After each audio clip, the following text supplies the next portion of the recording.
might never happen. Just it, Roy. It is going to happen. It's our last breakfast here on our own. We'll survive. This time tomorrow, I'll be staring at Viv's ugly mug across the kitchen table. Don't think about tomorrow, then. Come on. Still got a bit of time left. Let's make most of it.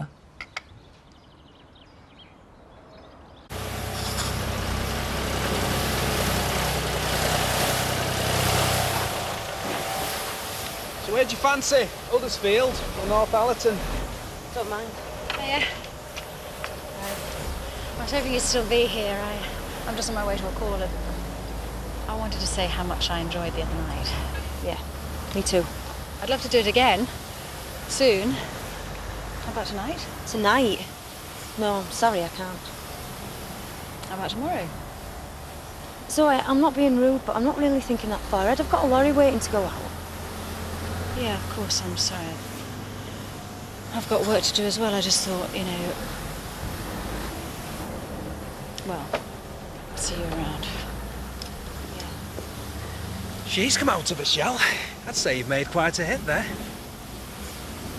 Tell you what, Pete, I'll go to Huddersfield. You know where you can go.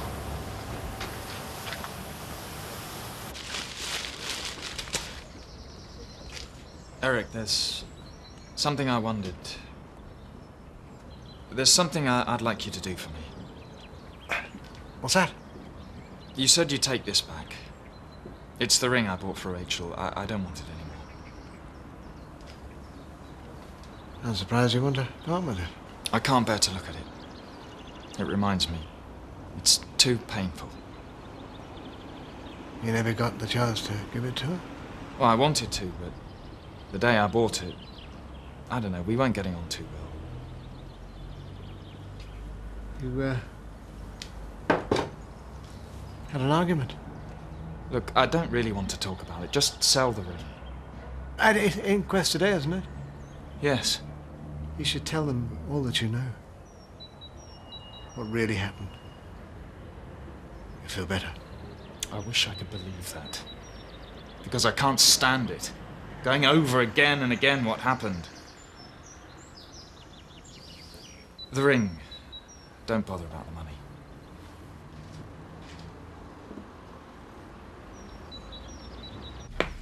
You know, I really enjoyed living with you this last week. I was thinking maybe we could make it a permanent arrangement someday. Well, let's see how it goes, shall we? Yeah, sure. I'm not putting any pressure on you. Yeah, I know. I'll try and get back for Joseph's party.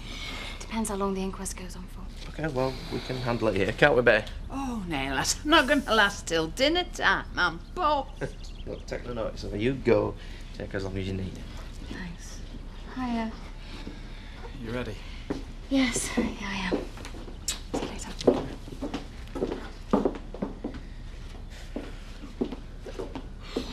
Is that today? Yes, we're going to throw a party this afternoon. We're just getting in the spirit, aren't we, Betty? Beat yourself. I'm shattered. Well, it's going to be jelly, ice cream and pasta parcel, so I don't really think it's your kind of party. I don't know. You haven't forgotten we're going to the opera this evening? No, of course not. And I'd like to see you this afternoon, because there's a few Eric? Sorry, sorry, what were you saying? No, I'll tell you over a coffee in the diner, come on. I'm afraid we're going to have to pass up on the coffee. Why? There's something I need to do in Houghton. A bit of business, I forgot about it. I'll see you later. But you will be back this afternoon? Don't worry. Eric! For young Joseph's cake. Poor little scrap. Not much of a birthday for him, is it? We'll do all we can to make it a jolly do, but he's not got a lot to be cheerful about. Look who his father is for a start. Well, I think we should all rally round to help him. I thought we might pop by later with a card and present for Joseph. Is that all right, Betty? I don't see why not. Don't expect any thanks. Oh, I want a word with you, love. What about? Affairs of the heart. What are you doing at lunchtime? Eating my sandwich. It's cheese, no ham, no cheese. Yeah, well, wherever it is, love, bring it round to my house at 12:30 and I'll make you a mug of soup to go with it. OK. Ready to move in, then? Yeah, we're just about packed up, Wickle. I bet you're looking forward to some good home cooking, aren't you? I don't want you cooking for us. We can look after ourselves, thank you very much. OK. I've never known you to be enthusiastic about cooking before. I'm trying to be friendly. I'm wanting to bite her head off. I can't do it, Roy. I can't move back in here. I've not got much choice, have we? No, I'm serious. I can't do it.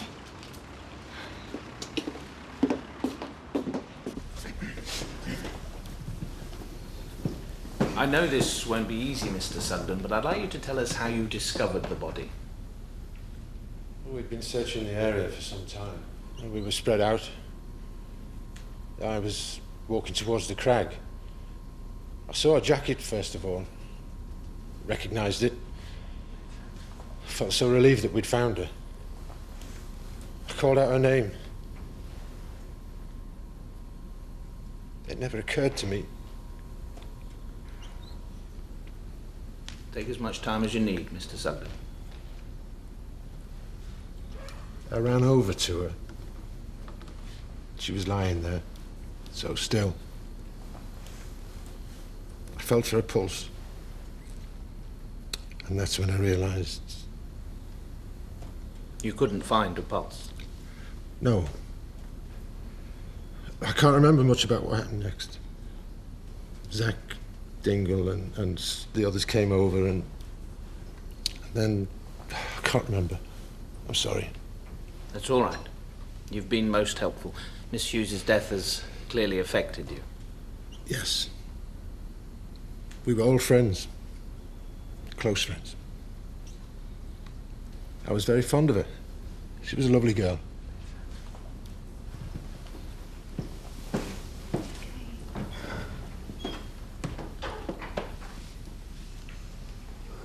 What were you? Sandwiches after all that? Egg. Egg. Right. Now, Emily, love, you know why I've invited you here? Soup. Oh, and you said something about your heart. No, not my heart. Yours. I wanted to have a little talk with you about what happens when a boy meets a girl and a girl meets a boy and, you know... What? Well, let me put it another way.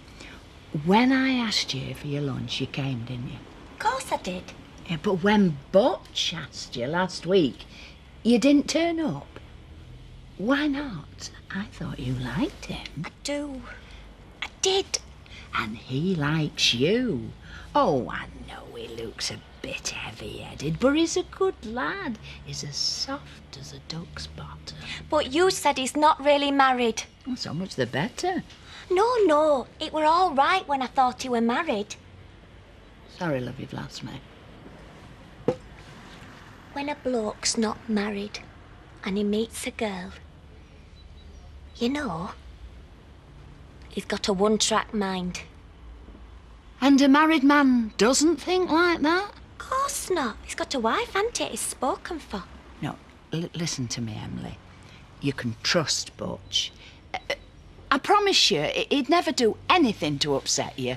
I best be getting back to the shop. Yeah, all right, but hey, I've right enjoyed our little chat. Why don't we do it again tomorrow? Same time, same place. All right. Well, you better get off now. Hey, you don't want Viv Windsor moaning at you all afternoon. I swear by Almighty God that the evidence I shall give shall be the truth, the whole truth, and nothing but the truth. You may sit down if you wish, Mr. Clark. As you know, we're here to establish the cause of Miss Hughes's death and the circumstances surrounding it. I'd like you to tell the court, in as much detail as possible, exactly what happened on that day. Mr. Clark?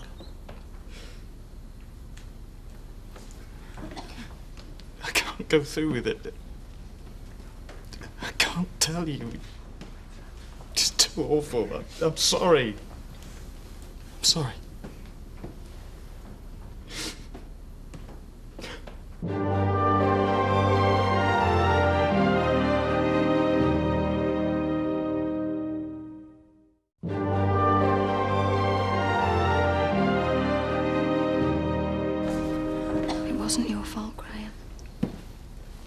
No one's going to blame you for what happened.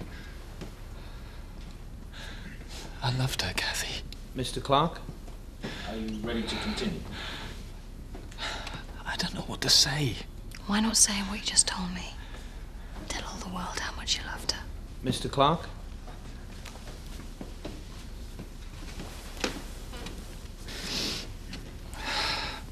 I'm ready. Remember, you're still under oath.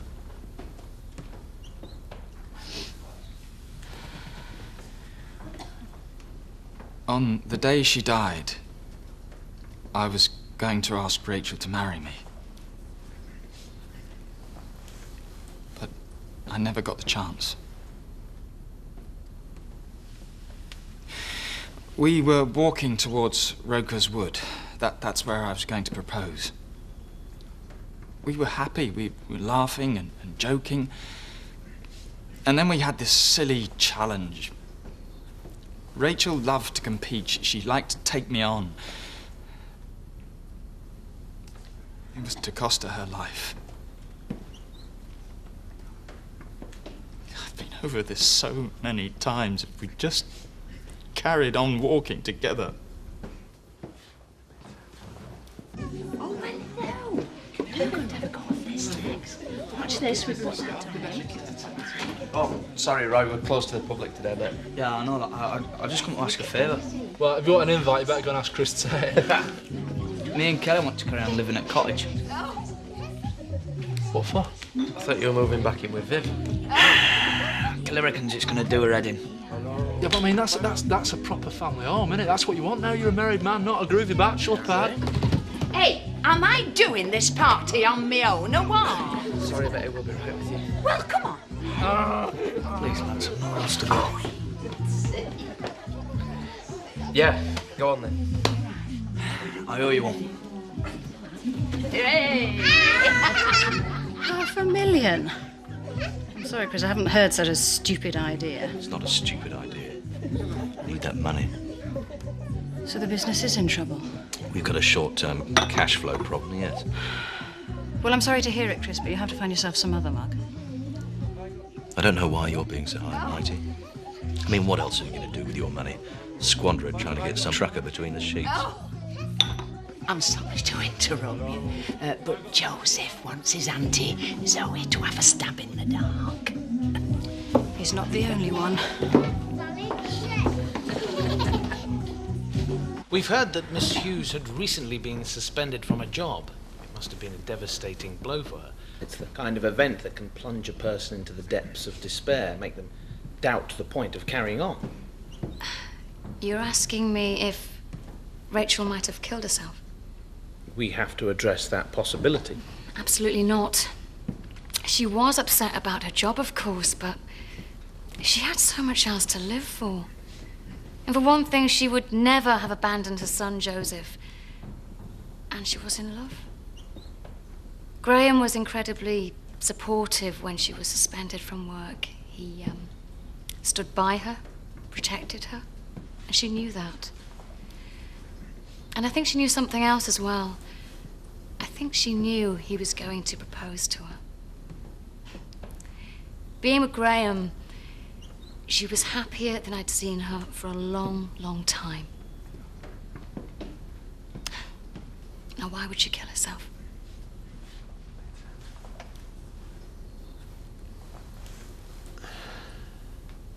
We really do appreciate, like, you saying that we could stay here and that. But we've decided to say no. We're going to stay at Annie's till we get somewhere of our own. You know, just be like a little bit more independent and stand on our own 2 feet. You are so selfish. You what? My mum has really been looking forward to you two moving in. I was only trying to help, that's all. I mean, you still need some support. Do you never think about anybody else apart from yourself? You live where you like. Makes no odds to me.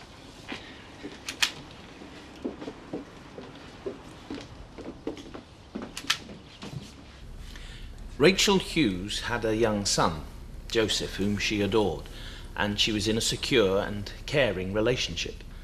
On the day she died, she was very happy, enjoying a day out with Mr. Clark. In the course of a harmless race, she lost her footing and fell, tragically, to her death. In my view, this is a clear case of accidental death, and I would urge the jury to reach that conclusion.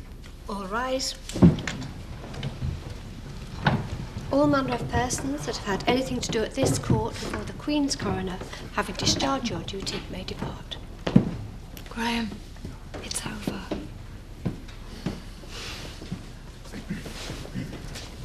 I'll be back in a minute. Eric, what are you doing here? You didn't care tuppence for Rachel. I think her death is a terrible waste of a young life. I came here to hear the truth. Nothing wrong in that, is there? Should we have a cup of tea while we wait? Sarah? What's up? What do you think? I don't know. You couldn't just give your evidence, could you? You had to stand up and tell the whole world how lovely Rachel was, how much you liked her. For God's sake, Sarah. You humiliated me! The poor lass is dead. Gone, but not forgotten. Happy birthday to you. Happy birthday to you.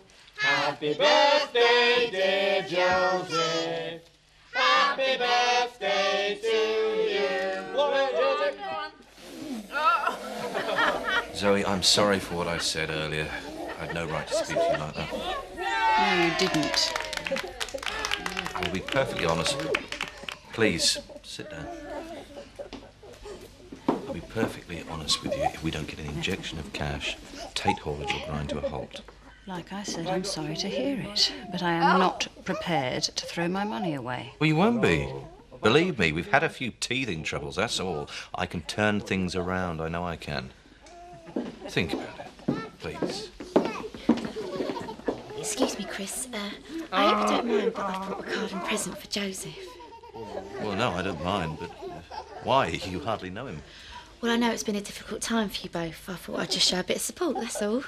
It's very kind of you, Tricia. Yeah, but why don't you stay? Give it to me yourself. Oh, no, I don't want to get in the way. Bye.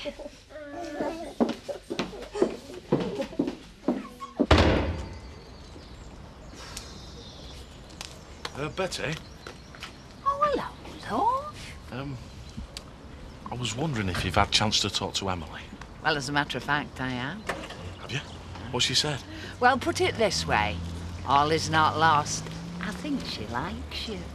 Do you? Is that what she said? Well, I can't talk now, love, because we're busy clearing up in there. I'll tell you what. Come for your lunch with me tomorrow and I'll tell you all about it. 12:30 sharp.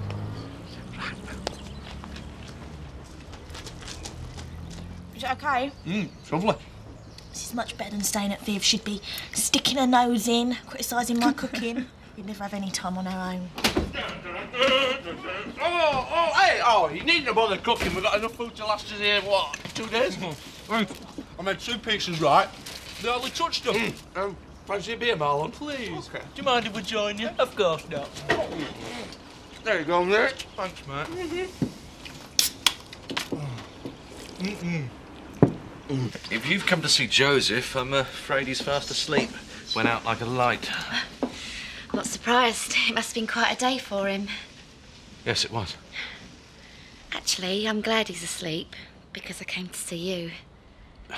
Tricia, forgive me for seeming a bit surprised, but we're hardly intimate acquaintances, and yet you've come to see me twice in one day. Can't fool you, can I? I doubt it.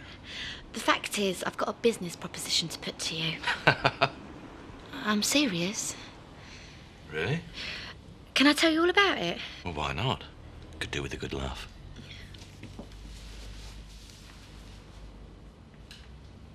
If you hadn't have been so late, we could have finished those figures tonight. Where were you, anyhow? Bit of business, I told you. We'll do the figures tomorrow. Look, you go and get ready for the opera, and I'll be right behind you. Yeah, well, make sure you are, because I don't want to be late. Don't worry. You want me to put up the money so that you can buy the wallpaper? Yes. Tricia, if I wanted to buy a pub, I'd do it on my own. Why do I need you? Well, I could run the place, and you could make the profit. Well, I've got plenty of other business interests, so there'd have to be something else in it for me. What do you mean? Well, you're a pretty young woman. What else have you got to offer? Oh, I see. Actually, I've got plenty to offer. I was hoping you'd say that. And I've always thought you were a very attractive man. Really? Oh, yeah.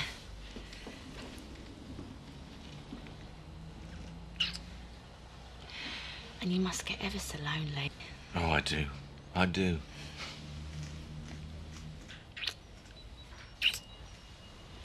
Tricia, I've absolutely no intention of buying the wool pack.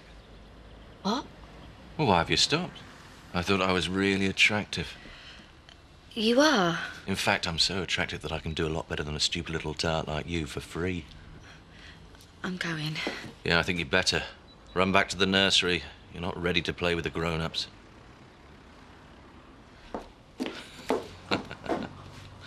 How's the calf? Oh, it's fine. I appreciate what you did. Seems like a nice lass, Frankie. You're just good friends. Right, so. Here we go. Zoe, pour 40, please. I'll get those. Thanks, Jack. Here you are. Oh, thanks. So, you want my opinion of Chris's offer? Yes, please. Chris is right. It's basically cash flow. So I would be mad to invest. On the contrary, the long-term prospects are very good. If they can get through their present problems, the future looks rosy. Really? Mm-hmm. If I'd your kind of money and Chris wasn't involved, I'd be in there. I'd give it some serious thought if I were you. Thanks, Laura, I will. So, how are things going with Frankie? Oh, I don't know. I thought we were getting on well, and I saw her today, and it seemed like she was trying to avoid me. I've just had a wicked thought. If you were one of Frankie's bosses, she wouldn't be able to avoid you. That's an outrageous idea. You could at least have a look at it. What's the point? We're not going to buy it. Sergeant Reynolds, I need to have a word with you. Oh, get lost, Eric. We came here for a quiet drink. It's very important. There's been a terrible miscarriage of justice. What, did someone put one over on you? I'm off duty. It's very important. Are you deaf as well as stupid? Go away. Angie won't be interested in anything you've got to say. Well, she will. Believe me. She'll be very interested.